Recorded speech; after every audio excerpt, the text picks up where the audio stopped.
Vamos falar um pouquinho sobre a virtude da ordem. Primeira coisa para a gente pensar na ordem é na hierarquia de valores, né? A gente muitas vezes, por essa falta de hierarquia, de saber o que vale mais, o que vale menos, a gente, sei lá, faz muita bobagem na vida, né? Um exemplo assim que eu acho bacana vocês pensarem é nos grandes valores da nossa vida. Pensar em Deus, a família, o trabalho, os filhos, a gente próprio, né? Se a gente, por falta de ordem, né, cuida muito do trabalho, em primeiro lugar, o trabalho, vamos dizer, estaria submisso à família, que estaria submisso a Deus. Se a gente põe o trabalho em primeiro lugar, em uma caixinha menor, depois não vai caber Deus, não vai caber família ali. Então essa hierarquia de valores é muito importante a gente, em primeiro lugar, como pais, ter. E transmitir isso aos filhos. Eles entenderem o que é importante. A gente não tem uma hierarquia para gastar o dinheiro, o que é fundamental, o que não é. Se a gente está sem dinheiro, o que a gente vai cortar, né? O que é supérfluo, o que a gente poderia tirar, né? E coisas que a gente não pode tirar. A mesma coisa com relação aos nossos valores. Então, a hierarquia de valores é a primeira ideia com relação à ordem. Uma hierarquia básica assim, que vocês podem ter é primeiro Deus, depois as pessoas e depois as coisas, né? Então, primeiro o Espírito, depois as pessoas e depois as coisas. Então, se a gente tem essa regra, né, para escolher, por exemplo, uma saída de final de semana, etc., priorizar Deus, as pessoas e as coisas. A gente prioriza, às vezes, as coisas, eu vou para tal lugar, esquece das pessoas, né? Como é que elas vão estar lá, como é que a gente vai voltar, como é que a gente vai poder ir à missa, por exemplo, né? Então, essa prioridade assim, ajuda muitas decisões de ordem. Depois, uma ordem na hierarquia dos afazeres, importante, né? Nunca vai dar para a gente fazer tudo o que a gente tem para fazer. Importante essa ideia. Porque sempre vai ter coisa para fazer, até que um dia a gente vai morrer e alguém vai continuar fazendo o que a gente já fazia. Melhor ou pior que a gente. Com relação ao nosso tempo, que é limitado em 24 horas por dia, a gente tem que pensar o que é o mais importante ao longo vamos pensar num prazo de uma semana, para colocar aquelas coisas importantes no horário certo para fazer.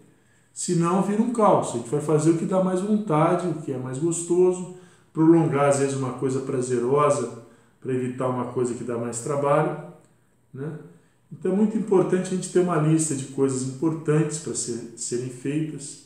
Eu poderia enumerar para vocês: cuidar dos relacionamentos, cuidar do trato com Deus, cuidar da comunicação com as pessoas, cuidar da ordem pessoal, né, da ordem material da casa.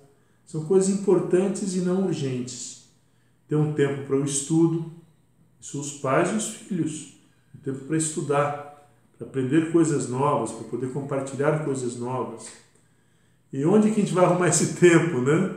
Normalmente cortando as coisas que são desperdício, como eu falei. Coisas que não são nem importantes nem urgentes, né? Esse planejamento não vai ser 100% eficaz, né? Nem 100% perfeito, porque a gente não consegue controlar tudo, né? A gente até controla poucas coisas. Mas se a gente não fizer esse planejamento de horários, etc., a gente vai perder muito mais tempo. E perder o tempo, no caso, por desordem. Então, a ordem nas atividades. Depois, a ordem nas coisas materiais. Interessante a gente aprender isso, porque tem muita gente que ensina isso na internet, né? Tem livros sobre a organização das coisas, e tem casas que são um verdadeiro caos.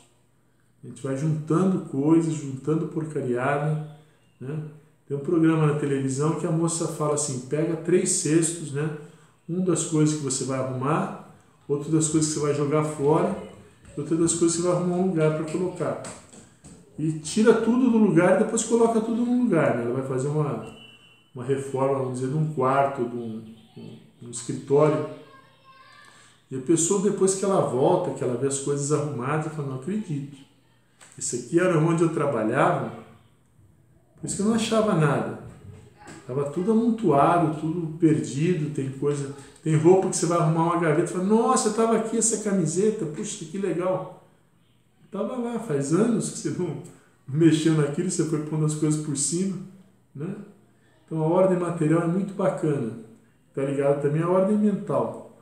Então uma dica prática bacana é você fazer alguns blocos de arrumação, né? Colocar as coisas que você vai usar próximas, né? Vai usar uma caneta, você tem um potinho com canetas, tal, com borracha, um estojo, o caderno que você usa está num lugar específico, os livros está de uma maneira que você consegue olhar, os utensílios da cozinha, as coisas do quarto, né? Tirar um dia para arrumar a gaveta das meias, depois as camisas, e assim você vai arrumando por partes. E uma coisa muito prática é toda semana você dá uma geral nas coisas. Você vai organizar a semana seguinte, você pode analisar os papéis que você tem, as coisas que não servem mais, as notas que você pode jogar fora, as coisas que você precisa arquivar em algum lugar. Tem um lugar para pagar as contas também, né? Arquivar as contas para pagar. Então a ordem envolve quase tudo, né? E essa hierarquia de valores que está por trás da ordem é fundamental que a gente procure ter isso bem claro, né? Como se fosse uma missão familiar. O que vem em primeiro lugar, em segundo e em terceiro, né? E com essa ordem mental, procurar que a gente tenha uma ordem de horários e uma ordem material. Isso também, só para completar, dá muita paz para todo mundo em casa, né? Principalmente para as mães, que às vezes ficam loucas arrumando as bagunças dos filhos e do marido, né? Então, cuidem da ordem, que a ordem vai poupar tempo para vocês, vai dar paz para vocês e vale a pena.